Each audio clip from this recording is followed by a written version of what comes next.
is RTV6 News at 6, working for you.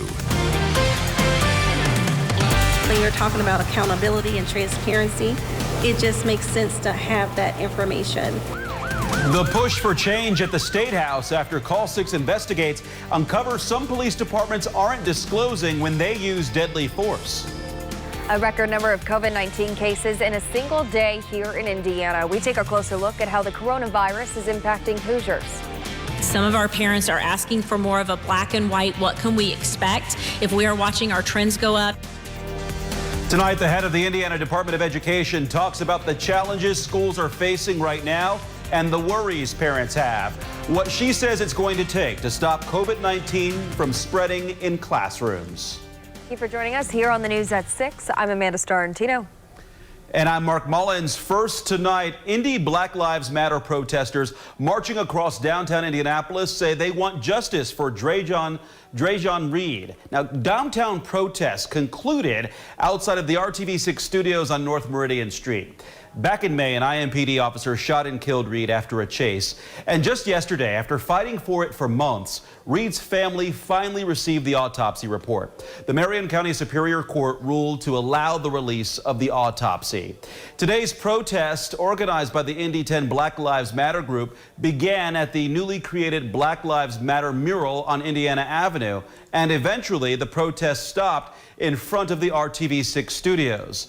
Last night on the News at 6, we aired a portion of an interview with a person who says they saw the fatal shooting. We were put in contact with this witness through the law office of Fatima Johnson, who is representing the Reed family.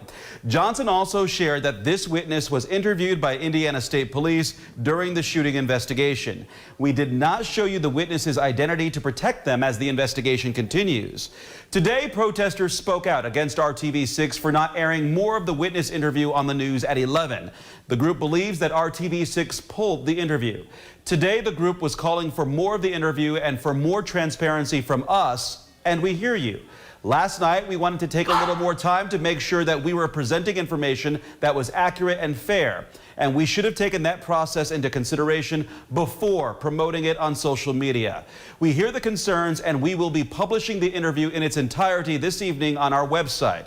RTV6 understands there's a high-level interest surrounding this story. So here again, we'll show you the same portion of last night's 6 p.m. interview with the witness and what they claim to have seen the day Dreasjon Reed was killed. At any time, did you see that Dreasjon was coming toward the officer or pointing something at him? I never saw Dreasjon be threatening towards the officer. But you're confident as Dreasjon was running, he never pointed a gun at police officers? I'm confident. And again, to honor the calls for full transparency, we will be posting the entire interview with this witness on the IndyChannel.com and on the RTV6 app. Call 6 Investigates has uncovered some of the largest police departments in central Indiana are not participating in a national use of force database. Our news gathering partners at Newsy found the FBI leaves the decision up to local police departments whether to participate, the same ones who are sometimes the center of abuse allegations. Call 6 Investigates Kara Kenny spoke to state lawmakers who are concerned and say Indiana needs to be more transparent, especially at a time of so much civil unrest. This is Muncie police body camera footage from the 2018 arrest of Jesse Vernon. Vernon screams repeatedly. Just seconds into the altercation, both officers' body cameras fall to the ground. Oh my God, please, I'm not doing nothing. You hear officers deploy a stun gun on the handcuffed suspect. This interaction is now the subject of an excessive force lawsuit filed by Jesse Vernon in federal court. But you won't find this incident in the FBI's use of force database, which tracks when and how police use force on suspects, as well as details like the race of the people involved. Muncie Police is one of several Indiana police departments we surveyed who has not participated in the program. Indiana State Police is not sending their use of force data to the national database either. I want to know why, and it is kind of concerning. Representative Robin Shackelford is the Indiana Black Legislative Caucus chair who has been vocal about the need for police reform. She says Indiana police departments should participate so we can know how often police are using force on people and if minorities are disproportionately impacted. We've seen it cause deaths when you're talking about minorities. I'm sure there's a high proportion of law enforcement officers who use a high use of force or excessive force when it comes to dealing with the black population. So we in particular would like to see that data, would like to see the information. I think a national database makes sense. ISP declined our repeated requests for an on-camera interview or an explanation, telling us only the Indiana State Police has not voluntarily sent data to the FBI's new database. At this time, there are no plans to send data to that database in the future, but that continues to be evaluated and could change. By contrast, the Indianapolis Metro Police Department sends their use of force data to the FBI on a monthly basis. Greenwood PD says they send their data as well. Lawrence says they're working on it, and Fishers and Carmel say they will send data when they have use of force incidents. Our news gathering partners at Newsy found 60% of our country's police officers do not work at agencies participating in its use of force program. If you don't think that's important to report, what message are you sending to everyone else in your agency? What message are you sending to everyone in your community? That force doesn't matter? Kevin Robinson teaches criminology at Arizona State University after working 13 years as an assistant chief with Phoenix PD.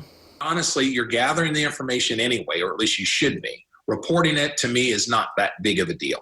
There's no penalty for police departments who don't participate in the FBI's use of force database. Unlike the Uniform Crime Report, police departments can risk losing federal funding if they don't participate in that.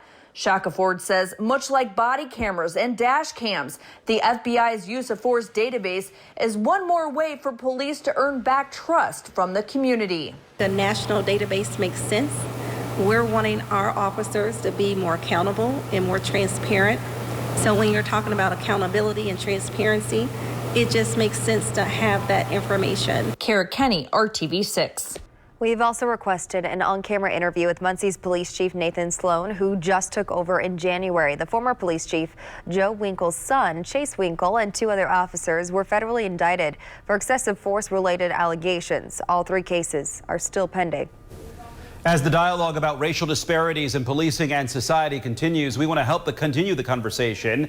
Every Tuesday this month, RTV6 and Radio 1 will host a discussion exploring racial issues in central Indiana. The next conversation on August 11th. Panelists will talk about the current racial climate in our community.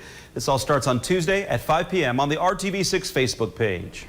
A one-day record for new COVID-19 cases in Indiana. The State Department of Health confirms 1,051 new cases of the coronavirus. That is 311 more new cases than was reported yesterday. It's worth pointing out the state is also reporting 12,153 more people have been tested for COVID-19. That's almost 5,000 more new tests than the state confirmed yesterday. Since March, more than 804,000 Hoosiers have been tested for the coronavirus. 8.8% of them have been diagnosed with the virus. The Department of Health reports 6 new COVID-19 deaths. So far, a total of 2,811 people in Indiana have died from the coronavirus. And data from the state shows nearly 33% of Indiana's ICU beds are available. COVID-19 patients are using about 14% of the ICU beds. Non-COVID-19 patients are using around 54% of the beds. About 82% of the state's ventilators are also available. Mark. In just the first few days of school, districts across our viewing area reported cases of COVID-19 among students. Now we are turning to the head of the state's Department of Education. RTV6's Stephanie Wade is asking whether or not the state will provide more directives to help stop the spread of the virus in our schools. Things are changing on a day-to-day basis for school districts across central Indiana.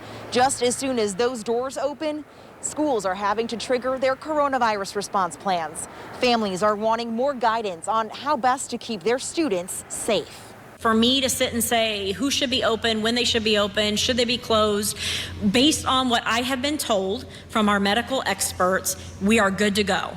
The state superintendent of public instruction addressing people's many concerns today about sending their kids to school. She admits some districts are not safe to reopen. That's why they've decided to do virtual learning or a hybrid. According to Dr. Jennifer McCormick, 17 school districts across the state initially planned on returning this fall entirely virtual. Now, 31 districts are. There are plans. Schools have plans that if they have to shut it down, they have a plan. It's their continuous learning plan. That's why many of them are writing hybrid. If they have to morph, maybe it's just a certain classroom. Those safety plans do not have to be approved by the Department of Education right now. She says superintendents are asking the state, though, for some more direction on what the threshold might be on number of cases requiring them to shut down. We are getting asked quite a bit of that. Parents also, too, are asking for that. Some of our parents are asking for more of a black and white, what can we expect if we are watching our trends go up? But again, she says it's a case-by-case basis to be decided by the local health department and school district, a sometimes unpopular stance by teachers in particular. We've had people leave the profession. We've had people ask for medical leaves because of maybe their own family. It's not someone in their family they don't want to put at risk. But one that Dr. McCormick says allows the health experts and district leaders to make the best decision for their communities. Stephanie Wade, RTV6. And to learn more about the Department of Education safety recommendations, you can visit in.gov/school safety. The school year has either started or is about to start, depending on which district you're in. Sending your kids safely back to school is the goal of parents and school districts across the state. RTV6 is taking a closer look at your options as you decide the best way for your child to keep learning during the pandemic. Join us for an RTV6 special, Safely Back to School. That's tonight at 7:30, only on RTV6. The Indianapolis Housing Agency is stepping up their efforts to help people during the pandemic. The IHA helps low-income residents with public housing or Section 8 vouchers, and that need is expected to grow. RTV6's Megan Sanctorum looks into the measures the agency is taking to prepare for this uptick. The rooms in this public housing facility are full, and inside, an effort to keep residents safe is underway. Masks, gloves, and hand sanitizer, all being packed away in these bags and delivered door to door. The coronavirus is not over yet, and we want to provide as much material as we possibly can to our residents to keep them safe. Residents like Rosetta Rush, who's lived in this housing facility for 18 years. Well, you just have to take day by day. She and others living here applied for housing assistance well before the pandemic. There's always a need. We serve the Indianapolis community. There's always a need. In fact, we have wait lists for people needing our service. And that number could continue to grow as people deal with job loss and reduced income. So the IHA is working to prepare for that. What we are doing in light of COVID and in light of us identifying that there is a growing need is that we are processing our applications, particularly with public housing. We are processing them much quicker. She says they're also working to clean and turn over vacant units quicker than before so they can be ready for a new resident. The IHA is federally funded, and the amount of people they're able to help depends on the amount of funding they get from HUD and the number of available units they have.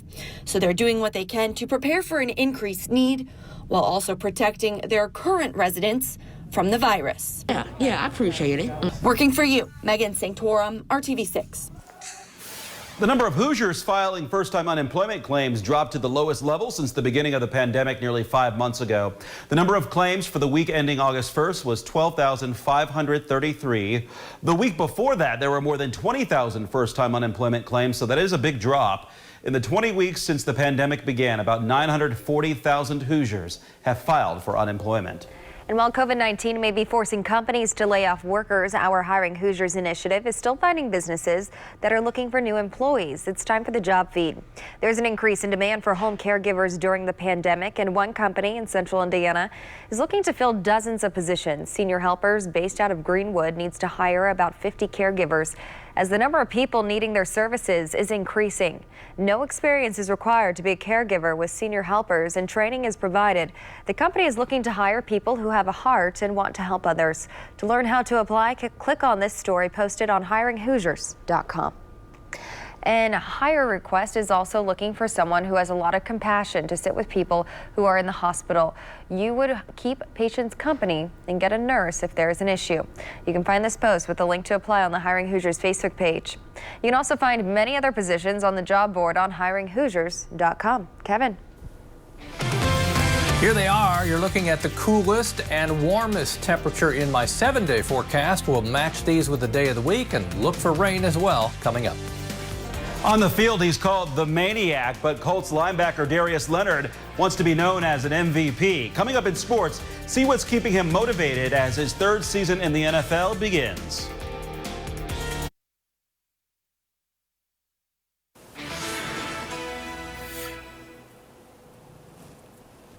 And welcome back. What a beautiful day today. Let me take 1 second here to wish my in-laws, Bob and Pat Edelman, a 60th anniversary. How about that? And the sun was shining on them today and has been for the last 6 decades. Well, let's talk about temperatures and the story here tonight. Same story unfolds. The clouds will dissipate, skies will clear, and the temperature will fall from 80 degrees where it is in Lafayette into the low to mid 50s, 78 in Bedford, 79 in Sullivan. Temperature still comfortable. The humidity is so low. This is the last night within the 7-day forecast that we keep low temperatures in the 50s. It will be a close call Saturday morning. It'll still be comfortable, but overnight lows will be back to around 70 by early next week.